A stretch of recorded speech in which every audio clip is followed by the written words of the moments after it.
Passport পাওয়ার জন্য police ভেরিফিকেশনের বিধান বাতিল করেছে সরকার। ফলে এখন থেকে পাসপোর্ট পেতে হলে পুলিশের ক্লিয়ারেন্স লাগবে না বলে জানিয়েছেন প্রধান উপদেষ্টা ডক্টর মোহাম্মদ ইউনূস। প্রধান উপদেষ্টা বলেছেন, পাসপোর্ট পাওয়ার নাগরিক অধিকার। রোববার 16 ফেব্রুয়ারি সকালে প্রধান উপদেষ্টার কার্যালয়ে জেলা প্রশাসক বা ডিসি সম্মেলনের উদ্বোধনী অনুষ্ঠানে এই কথা জানান তিনি। পাসপোর্টও এই দেশের নাগরিকের একটা পরিচয়পত্র, এখানে পুলিশ ভেরিফিকেশন কোনো লাগবে না।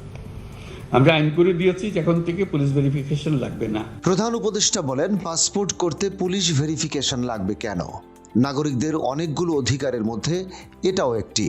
আমি চোর নাকি ডাকাত সেটা ভিন্নভাবে পুলিশ বিচার করবে।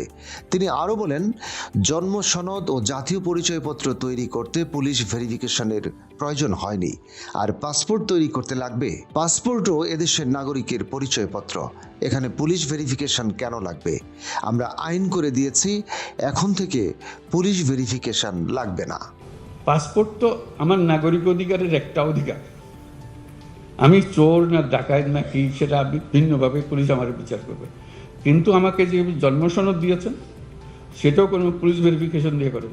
এ সময় সম্মেলনে অংশ নেওয়া জেলা প্রশাসকরা হাততালি দেন। তবে ডক্টর ইউনূস বলেন, তালি দেখে মনে হলো এই কথা গ্রামগঞ্জে পৌঁছেনি, অথচ কিছুদিন আগেই আমরা এমন সিদ্ধান্ত দিয়ে বসে আছি। এই সরকার আর নাগরিকদের মধ্যে এমন দূরত্ব যেন না থাকে, খেয়াল রাখতে হবে।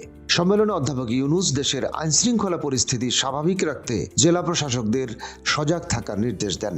একই সাথে তিনি নিত্য প্রয়োজনীয় দ্রব্যের বাজার দর নিয়ন্ত্রণে রাখতে মাঠ পর্যায়ে প্রয়োজনীয় ব্যবস্থা গ্রহণের নির্দেশ দেন।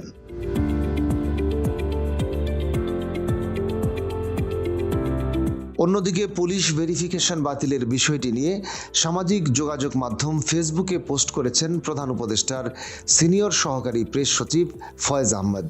লিখেছেন, আজ রোববার জেলা প্রশাসক সম্মেলনের উদ্বোধনী অনুষ্ঠানে প্রধান উপদেষ্টা পাসপোর্ট করার সময় পুলিশ ভেরিফিকেশনের বিষয়ে এই সিদ্ধান্তের কথা জানিয়েছেন।